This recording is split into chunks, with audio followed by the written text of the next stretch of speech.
primer año, en 1964, vendimos $8,000 y obtuvimos una ganancia de $240. Hoy su empresa Nike ha crecido en $30,000 millones en ventas del año pasado. Michael Jordan.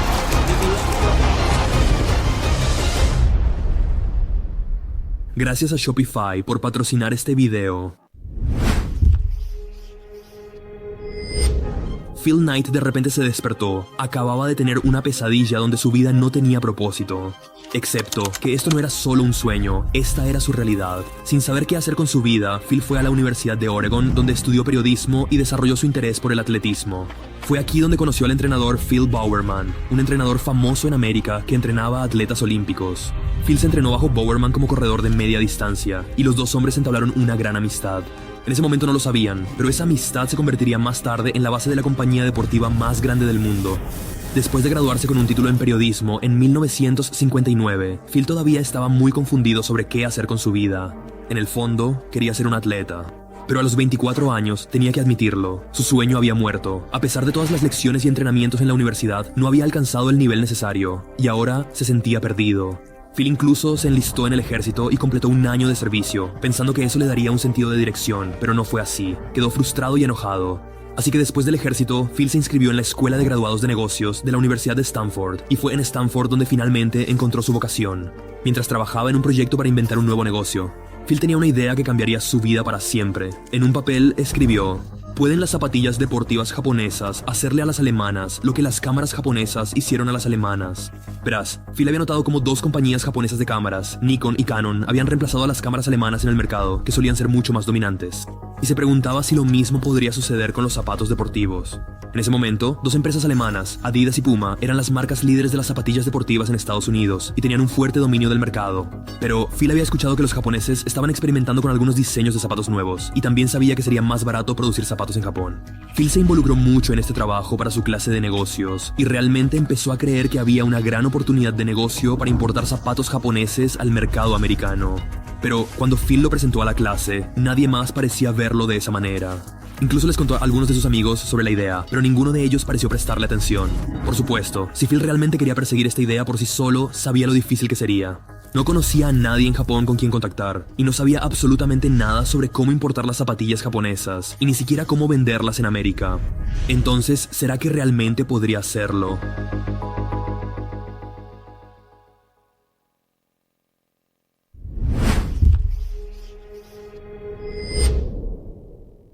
Después de graduarse de la Escuela de Negocios en 1962, Phil se encontró de vuelta en casa viviendo con sus padres. Esa sensación familiar volvió, de que su vida simplemente se le estaba yendo y necesitaba hacer algo significativo.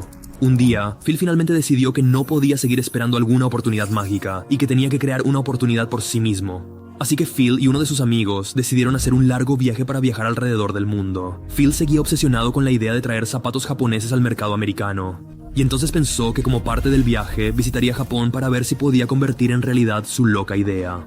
Primero, visitaron ciudades europeas clásicas, recorrieron Asia con mochila e incluso se detuvieron en Grecia, donde Phil vio el templo de Atenea Nike, dedicado a la diosa de la victoria. Phil y su amigo luego se fueron a Hawái, y ahí es donde todo cambió. Phil y su amigo surfearon, se relajaron en la playa y amaron tanto el lugar que terminaron consiguiendo trabajos en Honolulu, vendiendo enciclopedias puerta a puerta, simplemente para poder quedarse un poco más en este paraíso hawaiano. Sin embargo, Phil era bastante tímido y no se desempeñaba bien en el trabajo de ventas, y finalmente decidió que ya había descansado lo suficiente y era hora de irse. Su amigo había conocido a una chica y se quedó, así que Phil se despidió y continuó su viaje solo. Y Phil ya sabía exactamente a dónde quería ir después. Era hora de tomarse en serio su sueño. Era hora de ir a Japón.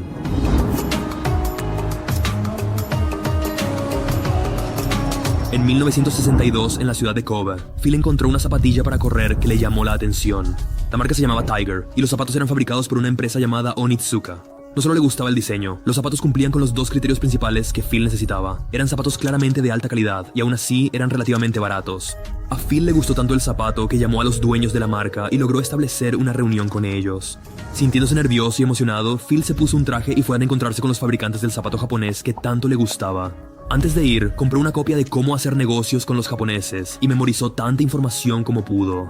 A pesar de que Phil no tenía ninguna experiencia en el negocio, se presentó en la reunión como un distribuidor de zapatos estadounidense que iba a ayudar a comercializar sus zapatos en América. Y resulta que Onitsuka ya estaba buscando una manera de vender sus zapatos en América. Así que estaban realmente emocionados cuando Phil llegó con la misma idea. Quizás por eso estaban dispuestos a pasar por alto el hecho de que Phil parecía recién salido de la universidad, lo cual era literalmente cierto. Pero a pesar de ser un recién graduado en sus 20s, sin ninguna experiencia real en dirigir un negocio, Phil había memorizado muchos datos y estadísticas sobre el mercado de zapatos, de sus tareas en la universidad. Así que básicamente pudo recitar partes de su presentación durante la reunión. Y así parecía que sabía completamente de lo que hablaba. Los gerentes japoneses quedaron impresionados. Sin embargo, uno de ellos le hizo una pregunta muy simple. ¿Cuál es el nombre de la empresa de la que vienes? Phil sintió que se le aceleró el corazón. Por supuesto, la verdad era que Phil no tenía ningún nombre, porque en realidad no tenía una empresa aún. Solo tenía esta loca idea de importar zapatos japoneses a América. La mente de Phil comenzó a acelerarse. Por un instante se sintió completamente fuera de lugar. Solo quería estar de vuelta en casa con sus padres. Y fue entonces cuando su mente de repente recordó las cintas azules de su infancia que solía tener colgadas en su pared. Después de unos segundos, Phil respondió: señores, represento a Blue Ribbon Sports de Portland, Oregón. Simplemente soltó el nombre de la nada, ya que en verdad nunca esperó llegar tan lejos. Pero, tras inventar un nombre para la empresa al instante, Phil sintió que su confianza aumentaba. Prosiguió explicando el tamaño del mercado estadounidense y cómo los zapatos Tiger de Onitsuka eran diferentes a lo que tenían en América, lo que significaba una enorme oportunidad si Onitsuka y él se unían. La compañía japonesa estaba tan interesada que básicamente comenzaron a proponerle si quería ser su socio distribuidor en Estados Unidos, a lo que Phil obviamente aceptó. Y luego les pidió que enviaran algunas muestras a su dirección en Estados Unidos. Parecía que la loca idea de Phil estaba a punto de hacerse realidad.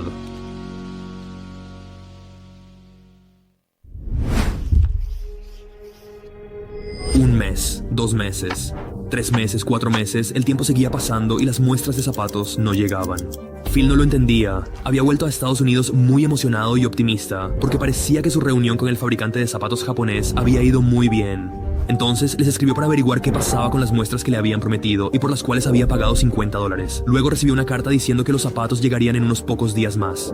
Phil estaba de vuelta en la casa de sus padres, así que les mostró las cartas a su padre, quien se rió y dijo: hijo, esos $50 ya se perdieron. ¿Será que Phil realmente había sido estafado? Triste, Phil consiguió un trabajo para ganar algo de dinero. Terminó trabajando como contador, pero realmente no le gustaba.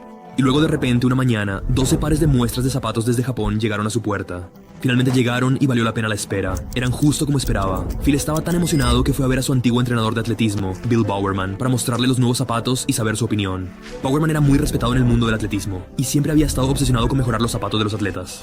De hecho, cuando Phil estaba en la universidad con él, notaba que Bowerman tomaba los zapatos de los estudiantes, los cortaba y les hacía ajustes. Por ejemplo, añadir más cojín o usar materiales más ligeros y luego coserlos de nuevo. A veces, sus experimentos solo les causaban dolor en los pies. Pero a menudo, Bowerman mejoraba los zapatos y los hacía mejores o más cómodos para correr. Una cosa era segura, Bowerman realmente sabía mucho sobre zapatillas de correr y por eso Phil tenía tantas ganas de escuchar su opinión sobre sus nuevos zapatos deportivos. Sorprendentemente, a Bowerman le gustaron tanto los zapatos que ofreció ser socio comercial de Phil. Y Bowerman era básicamente el socio perfecto. Había pasado su vida en la pista entrenando atletas, era uno de los entrenadores de pista más experimentados con innumerables récords, y estaba obsesionado con la construcción de zapatillas de atletismo. Entonces, Phil y Bowerman acordaron ser cofundadores de esta nueva empresa, Blue Ribbon Sports, con ambos invirtiendo $500 cada uno en su nueva empresa. Y todo ese dinero se utilizó para pedir 300 pares de zapatos, a un precio de aproximadamente $3.33 por par. Phil también escribió una carta a Onitsuka, preguntando si Blue Ribbon Sports podría ser el distribuidor exclusivo de estos zapatos Tiger en el oeste de Estados Unidos. Estuvieron de acuerdo, y poco después, en abril de 1964, llegó un envío de 300 pares de zapatos Tiger desde Japón. Phil ahora tenía un proveedor de zapatos, un socio comercial y cientos de zapatos. Solo había un problema. Lo que Phil no tenía era un lugar donde vender los zapatos. Verás, cuando Phil fue a todas las tiendas locales de artículos deportivos para ver si querían el zapato, no se lo tomaron en serio y dijeron que no necesitaban otro zapato de atletismo. Así que Phil decidió que tenía que vender estos zapatos, él mismo.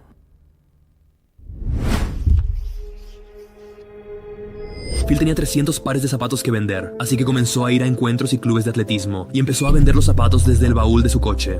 Mostraba con entusiasmo los zapatos a los corredores, entrenadores y aficionados en la pista de atletismo. Su compromiso y determinación, junto con las conexiones de Bowerman, les permitió vender los 300 pares en solo 3 meses. Era interesante, porque en el pasado, cuando Phil había intentado hacer ventas, había fracasado terriblemente. pero eso fue cuando vendía enciclopedias puerta a puerta. Cuando se trataba de estas zapatillas, venderlas parecía extrañamente fácil, y Phil sentía que era porque los clientes podían percibir su creencia personal en el producto. Su convicción de que estos zapatos realmente eran mejores que las alternativas hizo que la gente quisiera comprarlos. Además, claramente había demanda de esos zapatos de alta calidad a un precio asequible. Para el final de su primer año, Blue Ribbon Sports había vendido zapatos por valor de $8,000. Y así, Phil usó el dinero que había ganado para pedir 900 pares más desde Japón. Poco después reclutaron a unos representantes de ventas, en su mayoría ex corredores que compartían su visión de lo que la empresa intentaba hacer y que trabajaban únicamente por comisión. Ganarían $2 por cada par de zapatos que vendieran, así que recorrieron toda América para asistir a todas las competiciones de atletismo que pudieran. Este éxito permitió que Phil obtuviera un préstamo comercial del banco. Así pudieron trasladar Blue Ribbon Sports del sótano de los padres de Phil a su primera oficina real. Sin embargo, como Bowerman todavía tenía un trabajo de tiempo completo, decidieron contratar al primer empleado de la compañía, Jeff Johnson, el hombre que más tarde idearía el icónico nombre de la compañía, Nike. Pero por ahora, todavía se llamaban Blue Ribbon Sports.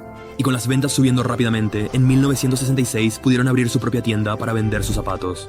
Un movimiento inteligente que hicieron fue diseñar la tienda para que fuera un santuario para los corredores. Un lugar donde podían pasar el rato y hablar y mirar estantes llenos de libros sobre atletismo, lo que les ayudó a atraer mucha atención hacia la tienda.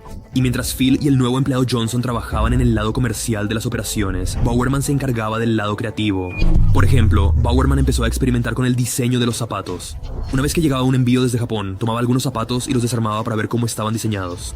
Una vez que había estudiado el zapato, hacía anotaciones sobre cómo mejorarlos. Luego, enviaba esas notas al fabricante en Japón, pidiendo que se hicieran cambios antes del próximo envío. Se podría decir que Bowerman ahora básicamente diseñaba los zapatos de Onitsuka por ellos. Por ese tiempo, Bowerman también comenzó a entrenar a corredores populares y futuros olímpicos, ayudando a construir aún más su marca y vender aún más zapatos. Y no solo eso, sino que Bowerman casi en solitario hizo que el jogging se popularizara. Verás, en los años 60 el jogging no era para nada un ejercicio principal. Pero Bauman escribió un libro sobre ello que, sorprendentemente, vendió más de 1 millón de copias y ayudó a iniciar la popularidad del jogging. Lo que por supuesto significaba que más personas necesitaban las zapatillas. ¿Y qué mejor lugar para comprarlas que en la empresa del hombre que popularizó el jogging en primer lugar? De hecho, uno de los diseños de zapatos de Bauman, llamado el Cortés, se convirtió en el zapato más vendido en 1969, con Blue Ribbon generando un total de ingresos de alrededor de $300,000. Así que el negocio iba viento en popa. Y todo parecía ir muy bien entre la empresa de Phil, Blue Ribbon Sports, y Onitsuka en Japón. Juntos, habían creado una asociación que trajo éxito a ambos. Pero lo que Phil no sabía era que Onitsuka planeaba apuñalarlos por la espalda. Escuchar esta historia de Nike muestra lo difícil que era para los emprendedores llevar a cabo sus ideas en aquel entonces. Phil comenzó literalmente vendiendo zapatos desde su auto, pero ahora cualquiera con una idea de producto puede comenzar a vender en línea rápida y fácilmente con Shopify. Shopify permite a cualquiera, incluso a quienes no tienen habilidades técnicas, crear, crecer y gestionar un negocio. Lo que me encanta de Shopify es el tiempo que te ahorra. Con solo unos clics, puedes crear una tienda sorprendente y profesional en línea que está completamente adaptada a tu negocio y comenzar a vender tus productos y recibir pagos inmediatamente. Para mí, tener un negocio en línea siempre fue mi objetivo. Quería poder viajar a cualquier parte del mundo y saber que esté donde esté, mi negocio sigue generando dinero. Y gracias al apoyo de ustedes, ahora he podido hacer eso. Pero es por eso que realmente pienso que Shopify es increíble. Permite que los emprendedores con una idea lo hagan realidad y comiencen a ganar dinero desde cualquier parte del mundo. Así que si estás listo para dar el primer paso hacia iniciar tu propio negocio, haz clic en el enlace en la descripción abajo ahora para comenzar con Shopify hoy mismo.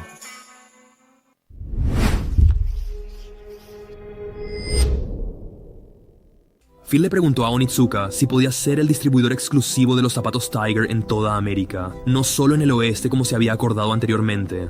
Pero inicialmente dijeron que no, porque no creían que la compañía de Phil fuera lo suficientemente grande o establecida para manejar eso, y querían a alguien con oficinas en la costa este. En ese momento, Phil dijo inmediatamente, pero tenemos oficinas en la costa este. En realidad, no tenían. Pero Onitsuka creyó en Phil y se impresionaron al ver que Blue Ribbon parecía una empresa mucho más grande de lo que inicialmente pensaron. Así que hicieron un trato para que Blue Ribbon fuera el socio exclusivo en Estados Unidos para los zapatos de la marca Tiger y Phil ordenó 20,000 pares más. El ejecutivo de Onitsuka les dijo que se los enviaría a la oficina de la costa este de Blue Ribbon, que por supuesto realmente no tenían. Entonces, después de la reunión, para tratar de recaudar dinero para estas nuevas oficinas, Phil envió folletos publicitarios ofreciendo la oportunidad de invertir en Blue Ribbon. Dijeron que era una empresa de zapatos en rápido crecimiento buscando expandirse y que la gente podía comprar acciones. Luego se sentaron a esperar que alguien invirtiera. Pero nadie respondió en absoluto. Fue humillante y también extremadamente preocupante que nadie parecía creer en el potencial de su negocio, ya que nadie quería invertir su dinero. El único dinero que recibieron fue de los padres de uno de los primeros empleados de Blue Ribbon, Bob Woodall. Sus padres sabían que la empresa necesitaba dinero desesperadamente y ofrecieron invertir $8,000, que eran literalmente sus ahorros de toda la vida. Esto drenó su saldo hasta casi cero y los puso en una situación financiera muy difícil. Pero querían hacer lo que pudieran para darle a la empresa la mejor oportunidad de sobrevivir. Phil no quería tomar su dinero, pero los bancos se negaban a prestarle más y por lo tanto no tenía otra opción. Por el lado positivo, a Phil y Bowerman les encantaban los zapatos creados por Onitsuka. Respetaban la calidad de la marca japonesa y por supuesto parecía beneficioso para ambas partes, porque gracias a su compañía Blue Ribbon Sports, Onitsuka se había convertido en una marca formidable en Estados Unidos. Así que, comprensiblemente, Phil pensó que el futuro de su empresa estaba con Onitsuka, pero la verdad es que tenían algunos problemas y estaban a punto de empeorar. Verás, el éxito inicial de Blue Ribbon Sports llevó a la apertura rápida de nuevas tiendas, lo que a menudo dejaba a Phil en una situación arriesgada, donde constantemente tenía que preocuparse por el flujo de efectivo para sostener el aumento de tiendas y empleados. Phil tuvo que conseguir más instalaciones, contratar más personal y pedir más zapatos. Por ejemplo, los Cortés se convirtieron rápidamente en uno de los zapatos más populares en América y se vendían más rápido de lo que podían reponerse.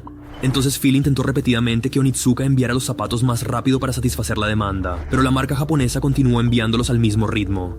Phil descubrió más tarde que Onitsuka priorizaba a sus clientes japoneses, vendiéndoles primero y solo importando a Estados Unidos lo que sobraba. Era injusto, pero Phil no podía hacer mucho. Para complicar la situación, Onitsuka tardaba en producir las sugerencias e innovaciones que Phil y Bowerman compartían con ellos.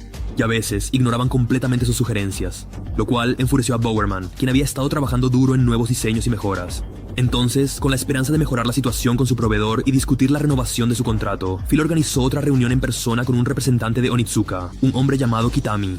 Pero la reunión fue extraña. Kitami dijo que las ventas de Blue Ribbon eran decepcionantes y no parecía tan interesado en renovar un acuerdo a largo plazo con Blue Ribbon. Phil no lo entendía, sentía que su empresa se había ganado claramente la extensión del contrato. Después de todo, el éxito de Onitsuka en Estados Unidos se debió a Blue Ribbon Sports. Introdujeron la marca Tiger en América y las ventas aumentaban cada año. Phil incluso les mostró una encuesta que revelaba que el 70% de los corredores estadounidenses usaban o poseían uno de sus zapatos, sin mencionar que Bowerman había ayudado a mejorar los diseños.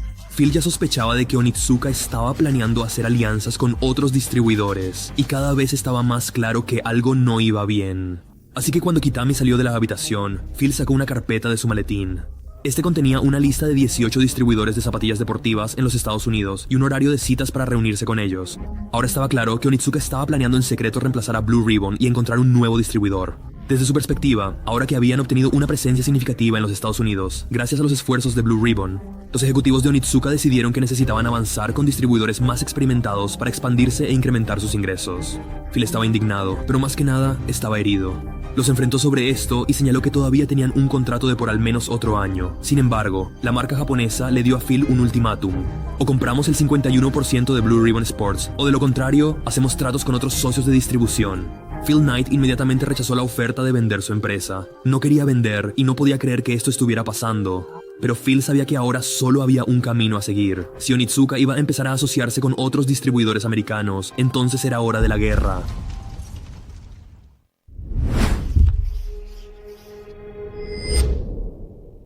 Tomó un poco de tiempo para que Phil superara el shock de todo lo que había sucedido en la reunión. Pero cuando lo hizo, decidió contraatacar. Phil y Bowerman se dieron cuenta de que perder la marca Onitsuka Tiger no era necesariamente el fin del mundo. De hecho, tal vez esto era una oportunidad. Podrían ser mucho más que solo distribuidores. Después de todo, el zapato más vendido de Onitsuka era un diseño de Bowerman. Entonces, ¿por qué Blue Ribbon no podía simplemente hacer sus propios zapatos y venderlos? Además, así no tendrían que seguir esperando la llegada de envíos y podrían fabricar tantos zapatos como quisieran. Así que los dos cofundadores reunieron a todo el equipo y comenzaron a trabajar en la creación de sus propios zapatos originales, en lugar de vender los zapatos Tiger de Onitsuka. Pero primero necesitaban un nuevo nombre. Phil inicialmente quería llamar a su nueva marca Dimensión 6, pero casi a nadie más le gustaba ese nombre. Entonces Jeff Johnson, su primer empleado, dijo que una idea le había venido repentinamente en un sueño la noche anterior. Vamos a llamarlo Nike. Phil simplemente lo miró sin expresión y dijo, ¿qué? Es la diosa alada griega de la victoria, explicó Johnson. Phil recordó el templo que visitó durante su viaje. Tenía que admitirlo, la conexión con la victoria ciertamente tenía mucho sentido para una marca deportiva. Pero la verdad era que al propio Phil realmente no le gustaba tanto el nombre Nike al principio. Pero el problema era que se estaban quedando sin tiempo y tenían que decidirse por un nombre, porque necesitaban empezar a hacer planes para su nueva marca de zapatos lo antes posible. Así que, con pocas opciones restantes, Phil aceptó el nombre Nike. Luego, necesitaban un logotipo, así que reclutaron a una estudiante de diseño gráfico de una universidad cercana para crearlo. Y ella creó el ahora icónico logo, y solo recibió $35 por ello. Pero ahora que el nombre y el logotipo estaban resueltos, había una cosa más crucial que necesitaban hacer para realmente enfrentarse a Onitsuka. Necesitaban un fabricante de zapatos que pudiera producir sus nuevos zapatos de alta calidad a un precio asequible. Ya tenían el diseño que querían usar para su primer zapato con el logo de Nike, que básicamente era una nueva versión del popular Cortez, pero tenían que encontrar al fabricante adecuado para hacerlo. Y todos los fabricantes iniciales que probaron parecían tener problemas de control de calidad. En una reunión de la compañía, Phil les dijo a sus empleados: nuestra asociación con Onitsuka ha terminado y ahora estamos completamente por nuestra cuenta. Tenemos esta nueva línea en la que estamos trabajando ahora que llamamos Nike, pero hay grandes problemas con la calidad. Estamos intentando arreglarlo, pero no tenemos mucho tiempo, así que no hay margen para errores. Phil miró hacia la mesa a los empleados en la reunión y se dio cuenta de que todos estaban desplomados en sus asientos viéndose derrotados, como si perder su acuerdo con Onitsuka significaba el fin de Blue Ribbon Sports. Phil se dio cuenta de que necesitaba inspirar a su equipo, así que cambió su discurso y dijo: en otras palabras, este es el momento que hemos estado esperando. Todos alrededor de la mesa levantaron la mirada y Phil continuó: nada de vender la marca de otros. Onitsuka nos ha estado frenando por años, sus entregas tardías, sus pedidos confusos, su negativa a escuchar e implementar nuestras ideas de diseño. No veamos esto como una crisis, veámoslo como nuestra liberación.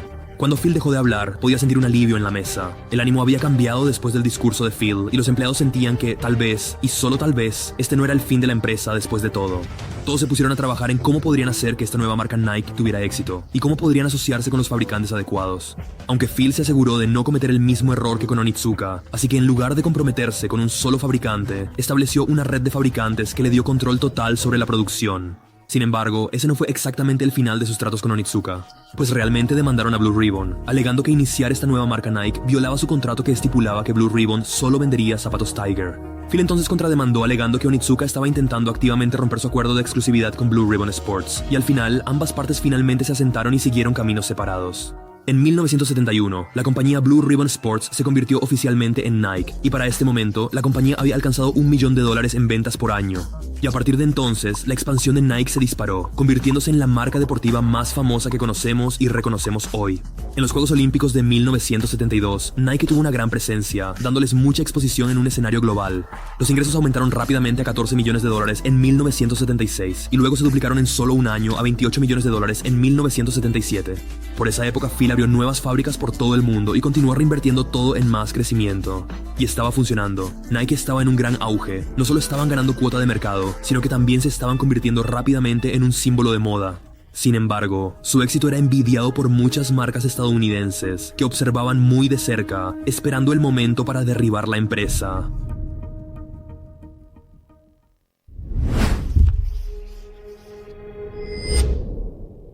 Parecía que todo iba genial para Nike. Las ventas eran increíbles, el boca a boca era positivo y sus disputas legales quedaron atrás. El único pequeño problema era que todavía eran bastante pobres en efectivo. Phil reinvertía cada centavo que podía en más crecimiento, e incluso pedía dinero prestado para acelerar la expansión más rápidamente. Para él, era crecer o morir, así que siguió pidiendo más y más zapatos, abriendo más tiendas y contratando más empleados. Para ayudar a financiar esta expansión, Phil estaba pensando en hacer pública la empresa, pero entonces una mañana recibió una carta que cambió todo. Era una factura del Servicio de Aduanas de Estados Unidos, que decía que Nike les debía $25 millones. Al principio, Phil pensó que tenía que ser una broma o algún extraño error. Si realmente le debían $25 millones al gobierno, estarían fuera del negocio. Todo por lo que habían trabajado se acabaría así de repente. Tras unas cuantas llamadas, pronto quedó claro que la factura era completamente real, y la verdadera razón detrás de esto era algo sorprendentemente siniestro. Lo que había pasado era que los competidores estadounidenses de Nike, Keds, Converse y otras fábricas pequeñas tenían miedo del auge y popularidad de Nike. Veían a Nike como una amenaza que podría potencialmente sacarlos del mercado. Entonces, enviaron representantes a Washington y presionaron a la oficina de aduanas para detener efectivamente el crecimiento de Nike mediante la aplicación de algo llamado precio de venta americano. La ASP era una regla arcaica de antes de la Gran Depresión. Eso dicho, si una empresa en los Estados Unidos fabricara un zapato, entonces quien importe un zapato similar del extranjero debe pagar un arancel de importación del 20% del precio de venta del competidor. La idea principal era promover el nacionalismo y esencialmente evitar que las empresas importaran productos que se pudieran fabricar en América. Y los competidores de Nike habían presionado al gobierno federal para que aplicara esta antigua regla. Verás, como Nike no fabricaba sus zapatos en Estados Unidos, sino en Japón, sus competidores se dieron cuenta de que todo lo que tenían que hacer era copiar los zapatos de Nike y venderlos a un precio muy elevado. Con esto habían creado exitosamente una alternativa americana. Y aunque los zapatos Nike eran originales, debido a que los productos de Nike se importaban de otro país, se enfrentaron a tarifas de importación ridículamente altas debido a esta regla del precio de venta americano. Esto básicamente significaba que Phil tendría que pagar $6 adicionales por cada par que importara. Para empeorar las cosas, los aranceles de importación se aplicaron retroactivamente durante 3 años en cada par de zapatos que Nike había importado, lo que finalmente llevó a la factura de $25 millones que recibieron. Phil sabía que Nike no podría pagar tanto dinero. Esto los llevaría a la bancarrota, así que solo había una opción, y esa era pelear. Phil contrató a uno de los mejores abogados que pudo encontrar, y durante 3 años intensos, Phil se enfrentó cara a cara con la oficina de aduanas y marcas como Converse y Keds en el tribunal. Nike también produjo un anuncio de televisión contando su historia y explicando lo que les estaba pasando para intentar encender a los clientes y ponerlos de su lado, y funcionó. Los competidores de Nike y sus cómplices en el gobierno se dieron cuenta de que Nike iba a luchar con todo lo que tenían, y al final llegaron a un acuerdo de $9 millones en vez de 25 millones. Phil pensaba que esto todavía era escandaloso. Pero en esos 3 años que duró la batalla legal, Nike había crecido tremendamente, y sus ventas habían alcanzado la impresionante cifra de $440 millones. Así que ahora podían permitirse el lujo de llegar a un acuerdo y dejar todo atrás. Había sido otro susto cercano, pero la empresa había salido más fuerte que nunca. Y ahora era el momento de recibir algunas noticias muy buenas.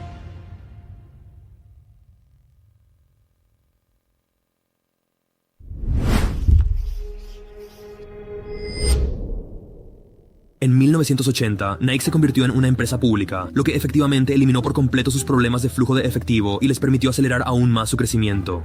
Y dado que solo Phil poseía un 46% de la empresa, se convirtió en un hombre muy rico. Pero también, ¿recuerdas que antes los padres de uno de los primeros empleados de Nike invirtieron sus ahorros de toda la vida en ayudar a la empresa a sobrevivir? Bueno, no lo habían hecho como una inversión para ganar dinero en absoluto, simplemente lo hicieron para intentar mantener viva la empresa. Pero les habían dado acciones a cambio. Y así, después de que Nike saliera a bolsa, Phil tuvo uno de los momentos más felices de su carrera, cuando pudo decirles que su inversión inicial de $8,000 ahora valía $1,600,000. Ese dinero fue obviamente un cambio total de vida para ellos y no podían creerlo. Desde entonces, Nike se hizo más y más grande. Phil firmó acuerdos con 2 fábricas chinas, lo que convirtió a Nike en el primer fabricante de zapatos estadounidense autorizado para hacer negocios en China. También se expandieron a vender ropa, y esto no solo les ayudó a ganar más dinero y atraer más inversores, sino que también les dio una ventaja al negociar acuerdos de patrocinio con atletas, ya que ahora podían ofrecerles más que solo zapatos. Y los patrocinios de celebridades eran de hecho una de las mayores claves del éxito de Nike. Hicieron acuerdos con atletas novatos como Tiger Woods y LeBron James en las primerísimas etapas de sus carreras. Y por supuesto, cuando se convirtieron en estrellas gigantes, incrementó enormemente la popularidad de Nike. Aunque su patrocinio más lucrativo de todos fue con Michael Jordan. Detectaron su potencial y lo firmaron para un acuerdo de patrocinio desde el inicio de su carrera. Y a medida que Jordan se convirtió en una estrella, su línea de zapatos, Air Jordans, llegó a ganar cientos de millones de dólares. Para 1986, Nike había superado a Converse para convertirse en la marca deportiva más grande de América. A este punto, podrías estar pensando que Nike es simplemente una increíble historia de éxito empresarial. Pero aquí está la cosa, detrás de todo ese éxito había un secreto muy oscuro, un secreto que involucraba intimidación violenta, esclavitud, acoso y trabajo infantil, y ese secreto estaba a punto de ser expuesto. Ok, es hora de una pausa rápida mientras te pido un favor. Si te está gustando este video, por favor activa la campanita de notificaciones de Magnates Media. Seguiremos publicando mini películas sobre negocios, dinero, mercadotecnia y más. Pero suscribirte no garantiza que siempre las verás. Así que por favor, considera activar las notificaciones y los quiero por siempre.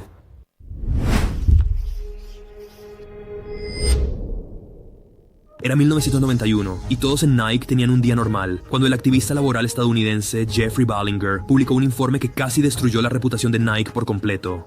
En su película Detrás del Swoosh, afirmó que Nike usaba secretamente a niños para trabajar y que la compañía explotaba a personas en países subdesarrollados. El video afirmaba que los trabajadores de estos países se veían obligados a vivir en barrios marginales o cerca de alcantarillas abiertas, donde compartían baños y bañeras con más de 100 familias. Estos trabajadores estaban luego hacinados en fábricas, muchas veces en edificios dañados que representaban riesgo de incendio. Durante sus horas de trabajo, se les negaba el acceso al agua potable o a los baños, y al final del día, después de haber pasado por todo este trato inhumano, se les pagaba una suma mísera de $1.25. Luego, en 2001, un documental de la BBC descubrió trabajo infantil y condiciones laborales deficientes en una fábrica camboyana utilizada por Nike. El documental se centraba en 6 chicas que trabajaban 7 días a la semana, a menudo 16 horas al día. Todas estas afirmaciones llevaron a mucho rechazo, con muchos estudiantes y activistas de todo el mundo participando en protestas contra Nike. Algunas personas pidieron boicotear todos sus productos y varias universidades cortaron lazos con la marca. Las ventas disminuyeron y las acciones de Nike cayeron en un 15%, con la empresa siendo presentada en los medios como una compañía dispuesta a explotar trabajadores y privarlos de sus salarios básicos necesarios para subsistir. Phil Knight siempre había estado en una posición donde él y su empresa eran los buenos, pero esta vez era el malo. Este era un reto diferente, y respondió prometiendo que personalmente se aseguraría que las condiciones en las fábricas de Nike mejoraran alrededor del mundo. Después de eso, Nike pasó la siguiente década intentando reparar su reputación. Por supuesto, la verdad es que la empresa fue fundada básicamente en el principio de encontrar mano de obra más barata en el extranjero para poder fabricar zapatos de buena calidad que fueran más baratos que los de la competencia. Pero siendo honestos, Nike definitivamente hizo cambios para mejorar las condiciones de los trabajadores en el extranjero, y muchos activistas de derechos humanos han reconocido sus esfuerzos para minimizar estos problemas. Pero las acusaciones nunca se detuvieron completamente. Un informe de la empresa en 2005 reveló que los trabajadores en hasta la mitad de sus fábricas todavía eran obligados a trabajar 60 horas por semana, ganaban menos del salario mínimo, o se les negaba el uso de baños y agua potable.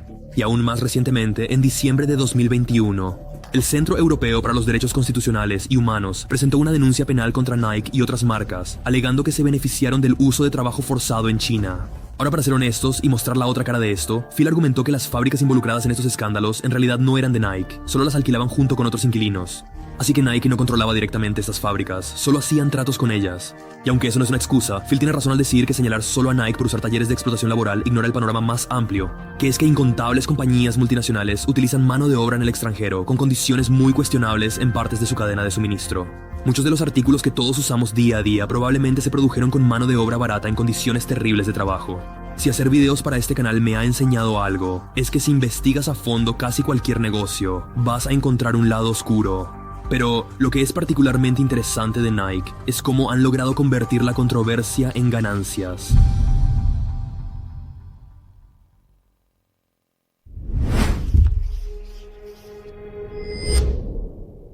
En 2018, Nike lanzó un nuevo anuncio titulado Sueña a lo grande con el exjugador de la NFL Colin Kaepernick como la voz y rostro de su nueva campaña Just Do It.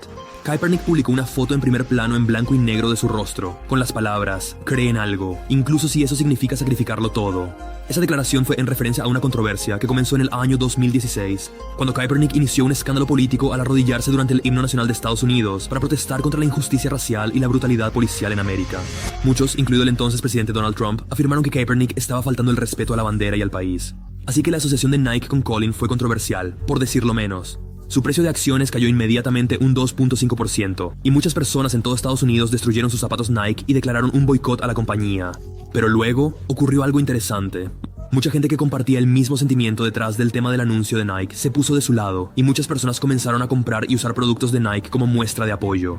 Gracias a la controvertida y audaz movida de marketing, Nike recibió atención más que nunca y rompió muchos récords, ganando $6.000 millones en valor de marca, 163 millones en medios y un aumento adicional del 31% en ventas. La campaña también le valió a Nike su primer premio Emmy desde 2002 por el comercial más sobresaliente de 2019. Al final, todos los gritos por el boicot a los productos de Nike tuvieron poca importancia o impacto significativo en sus ventas.